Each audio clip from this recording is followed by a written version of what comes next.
Hello and welcome to Roaming Norway. Today we are going to take a look at the Subaru Solterra, which is Subaru's first electric car, and it's made in collaboration with Toyota,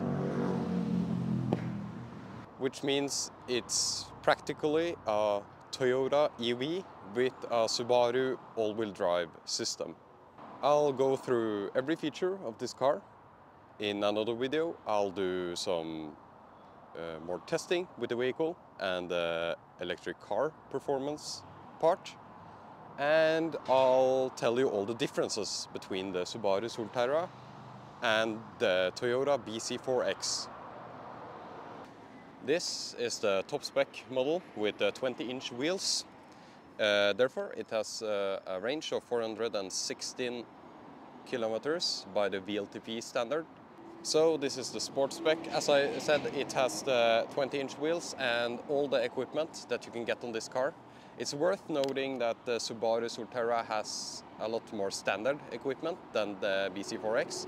So you do get kind of more for your money, at least in Norway, if you buy the Solterra. It's also worth noting that this car has the new software. It's not over-the-air updatable. You have to go to the dealership, but it'll take 1 hour and you will get more of the bottom of your pack, because a problem with the BZ4X and the Solterra is the large buffer. So you would have a lot less range than advertised due to the buffer zone. So it's updated, and we also get, with this update, we also get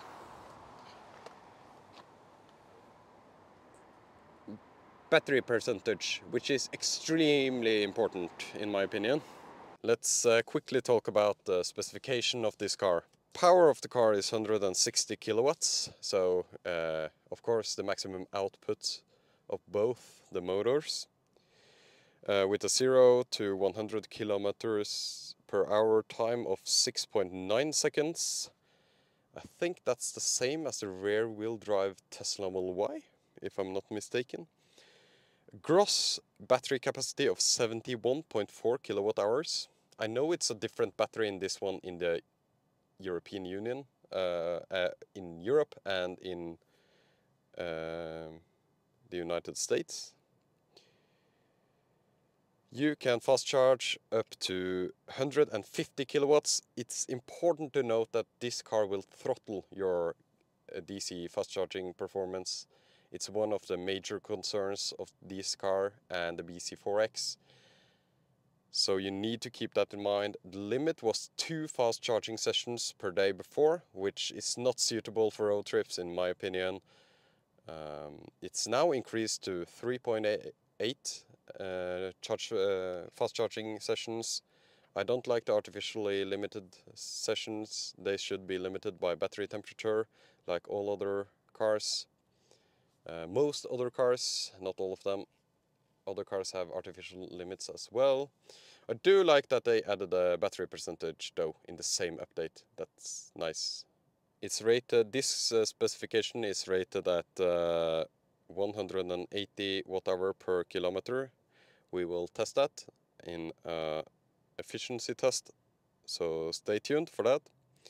The VLTP at that efficiency is 416 kilometers. I'm not sure if you can get that. The buffer is increased, so I know you are able to get closer to the VLTP, at least in summer weather. I don't know if you actually reach the VLTP, but it does have, it'll still have a buffer after 0, but it's much less than before. Before you had a large buffer for seemingly no reason, in my opinion.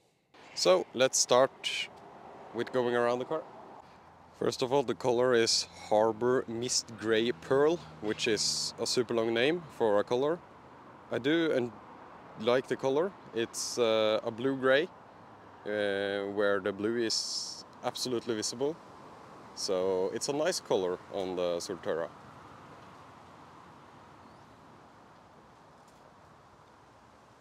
So you have these large plastic fenders that you also find on the BC4X.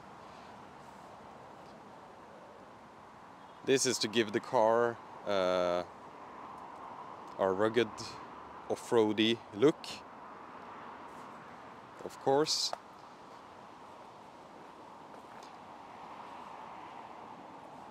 I'm not sure what I think about those.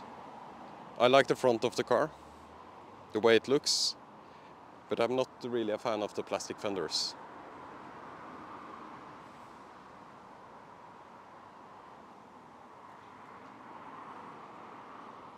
Okay, so we have the charging port.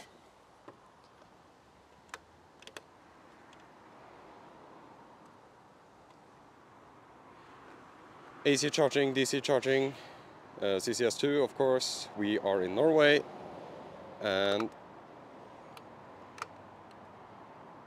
you have these nice tabs, which I prefer much more than the covers that are just hanging. Manual charge port, that's perfectly fine by me. Here are the side mirrors. They are huge, which I noticed when driving. Blind spot detection, of course.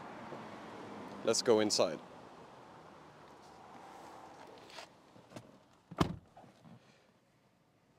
This is a major problem, in my opinion. Piano black is beautiful for like 10 minutes, and then it's not, and it'll never be the same again. So it's piano black here, where you might rest your hand and also operate buttons. So you will touch this surface and create fingerprints and scratches very easily. The same with piano black here. Manual vent covers. Of course, standard Toyota operations here. I have the headlights set to on for this review. Of course, it's just like any other car, to be honest.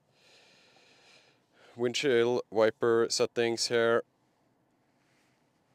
And cruise control is on the steering wheel with lane assist or lane... Yeah, it's a lane assist, which works really well from my testing so far.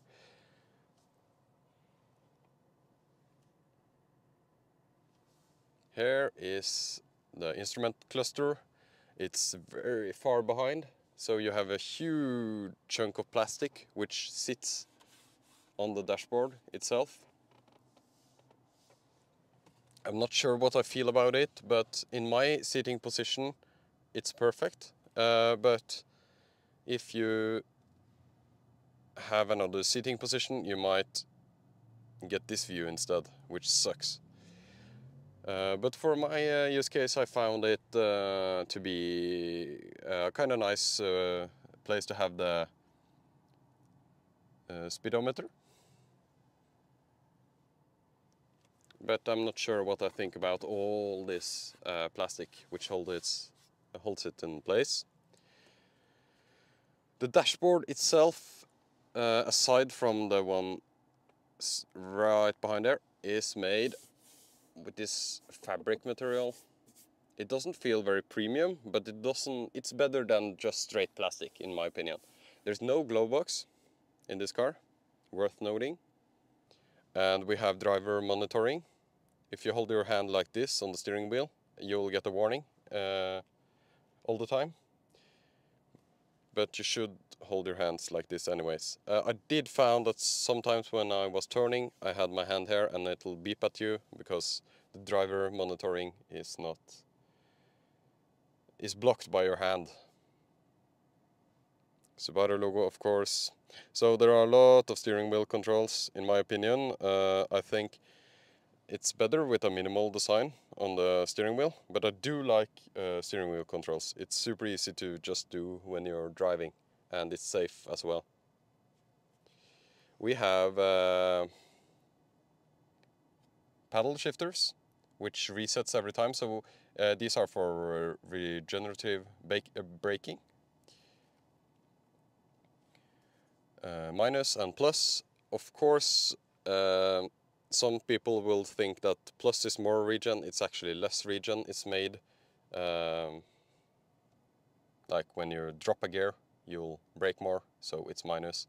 I would think otherwise, in my opinion, but leave a comment down below what you think it's most logical. Do you like these to indicate regen or indicate the speed? Less speed, braking, less lower gear. Okay, here is the infotainment. It has wireless Apple CarPlay and wired Android Auto. In my opinion, the Apple CarPlay works really well. The other system here is kind of simplistic, in my opinion. But I do like wireless CarPlay, especially with a company that isn't strong on software that's needed.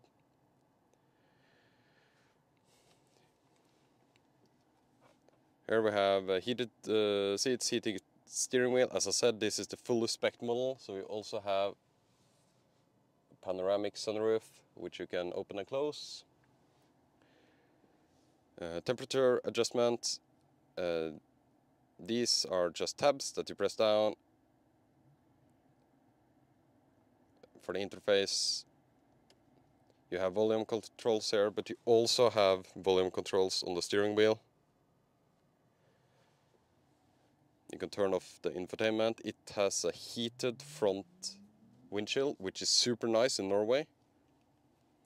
You have eco mode for air condition. This means that it'll only blow air at the people in the car, and if it's off, it'll do for the entire cabin. Heated steering wheel, heated seats on the other side, of course. Hazards, manual air vents. That's completely fine. More piano black on everything here. Same as I said earlier. I would just buy a wrap or something for this car. I think piano black never works out. This is a brand new press car, and you can see that I already have fingerprints here. Okay, so you have a parking brake, but you also have the park gear, so yeah, just actual parking brake. You have S-pedal mode, which is a Subaru exclusive. I'll come back to that with when I post my comparison video between this and the BC4X and which one you should choose. You have brake hold, so with brake hold and S-pedal, which means maximum regen, more than you can get on these pedals actually. It'll be kind of like one pedal driving. So that means you're driving with one foot, kinda. It's actually, in my opinion, not stopping fast enough. You have the drive mode and X mode.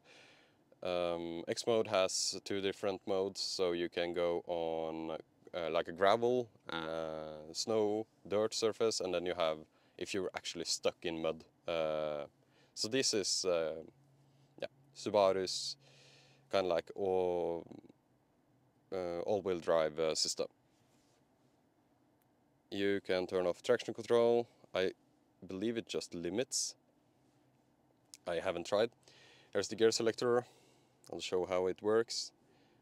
So you have park is here, and you have drive, down, and then completely to the right, reverse, completely to the left, neutral, just push in, park, just press the park button, which is also piano black, by the way. Cup holders. Nothing to say about those, to be honest. There's a little compartment here, which is nice, because you have no glove box. So it's important.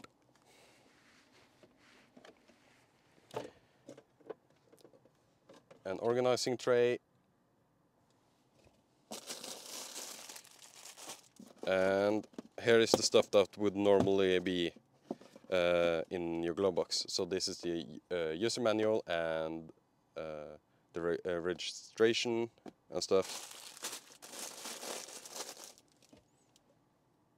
So there's quite a lot of space here under the console. Here we have USB-C, USB-C and a 12-volt outlet with a lot of space here as well. I would probably imagine to have a little handbag or something like that there, I don't know. So there is actually quite a lot of space there. Inside here you have a wireless charger. This works really well. It's a USB-A outlet here for some reason. I think that's the one you have to use for Android Auto. But I might be wrong. Yeah, I think that's for Android Auto. Here's the... and you can close this one. And it's piano black, so yeah, you know, it'll get dirty. Same on the other side, piano black. And it's also the same in the back seats, where we will go after we have talked about how you open and close the panoramic sunroof.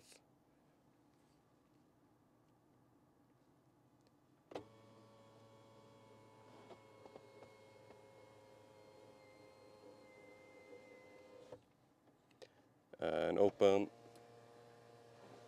and you can see it goes the entire way, which is nice. Okay, let's move to the back. I almost forgot to mention that you have electric seats and lumbar support and easy entry mode, so the seat will move back for easy entry and then move to your position when you turn on the car. And you can also save your preferences to memories.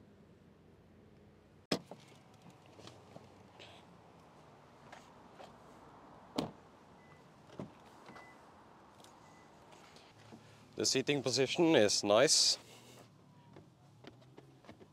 I feel like I sit a tad bit lower down than the Model Y, but the space for the legs is approximately the same. There is more space under the seat of the Model Y, but it's fine. It's very comfortable to sit here.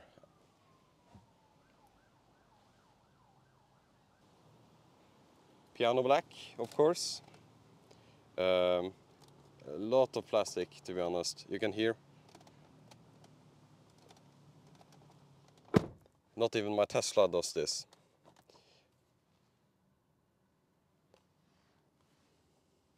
So I hope they'll learn and the next revision won't have any piano black. They have these USB-C and heated rear seats and climate vents. I think these kind of like rectangular insert is to have blanks if you don't option some stuff. I think it looks kind of worse. I don't really like that. I would hope they just include it on every spec, to be honest. USB-C ports are always needed. At least it's nice that they are USB-C behind here, so people can charge. Pretty good legroom, and no large bump here, just a little bit. So I think you'll sit comfortably in the middle seat as well.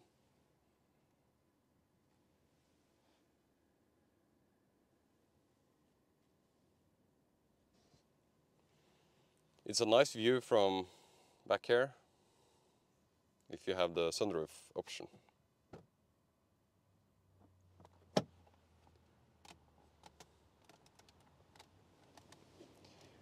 And here you have space for 2 bottles. That I really like that. That's very nice. Automatic trunk.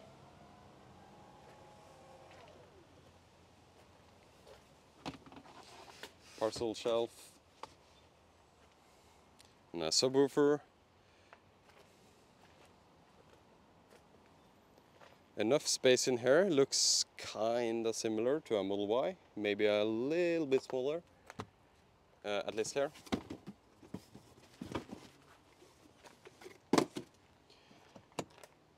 I like those hooks. I always end up with like 1,000 groceries in my trunk when I drive around in my Tesla, which doesn't have these grocery bag holders. So this is a nice addition. So you have some charging cables, which is normal to have under here. Yeah, pretty good. Pretty good space here, but nothing like the Model Y, if you have seen that. And I don't know if these all-weather floor mats are included or not, but I would get something like this, of course.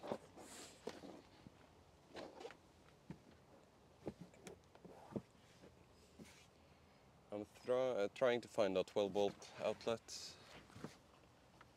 I can't. Okay, so you have this, which you can fasten stuff in. These are plastic, it feels like. I don't know how much they can do. And I can't find an automatic release for the seats either, so they are manual, I guess.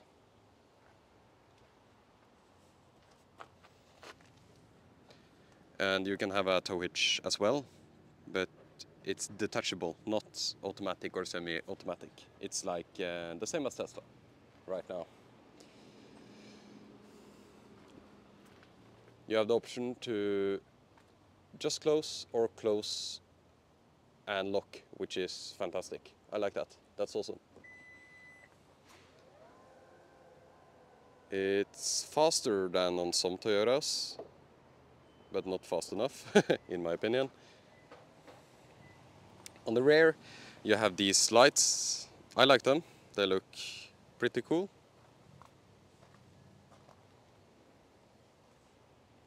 Solterra EV. Subaru. These are, of course, for extreme downforce. No rear wiper. Hayfin antenna. It looks fine, I guess. And here are the wheels. Let's see. So this has the 20-inch wheel option. So they are 235/50 in the rear, 235/50 in the front.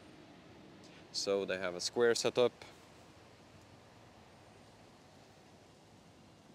Headlight washers, which I forgot to talk about.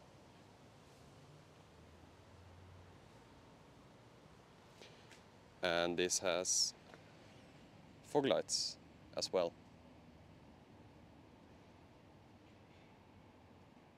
So my conclusion of the exterior and interior is that the exterior styling is nice. I do like the exterior styling. I wish they would have gone for something else than plastic for these.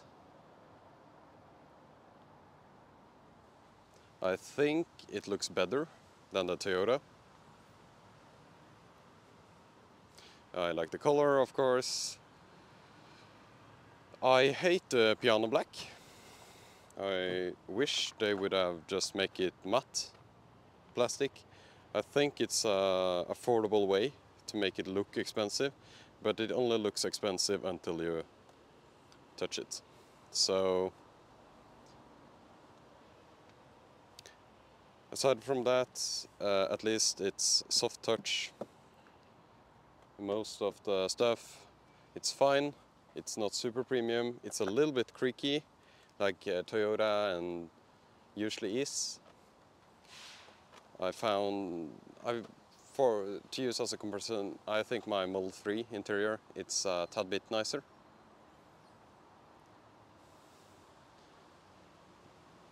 But yeah, they have the fabric here, which is unique. I always like unique stuff. I just hope it's easy to clean. It doesn't look difficult to clean. It's very thin. Overall, the exterior and the interior is fine. But I do like the exterior much more than the interior. It looks nice for a crossover like it is.